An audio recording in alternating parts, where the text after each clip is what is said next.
Иако привремено го снема на социјалните мрежи, ЛЧК повторно се активираше на Facebook, каде објавува видеа за кои тврди дека се разговори на функционери од ДУИ. И додека бомбите се детонираат од различни страни, надлежните немаат одговор од каде протекле и што понатаму. Бомбите на ЛЧК не се дел од разговорите што ги има СЈО, тврди специјалната обвинителка Катица Јанева.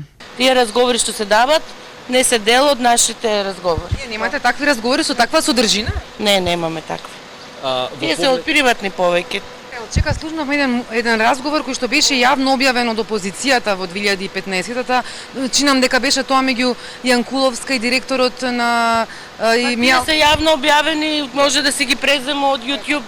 Како сега, што да кажам за тие? За прислушуваните разговори, кои СЈО ги пронајде во подоцна на отворени истраги или од преземени предмети како оној за Захир Беркири Чауш, вели дека се уште се на вештачење. Имаше, ако се сеќавам, предистражни постапки за лица кои што поседува одредени материјали. Се уште се водат и тие. Вештачењата не се завршени? Па не е многу, има многу обемна документација. Да, баш за тоа прашува.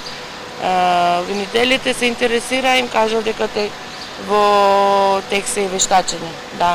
И затоа се уште соработуваме со обвинителството во дел на тие предмети, но немаме уште дефинитивно донесено јавно обвинителски одлуки. Јанева денеска повеќе од 2 часа го презентираше 6-месечниот извештај на СЈО пред членовите на Советот на јавни обвинители, кои се интересирале за повеќе работи и според нејзините зборови биле задоволни од извештајот и работата на СЈО. Заедно констатирале дека треба што поскоро да се донесе законот со кој ќе се реши статусот на СЈО.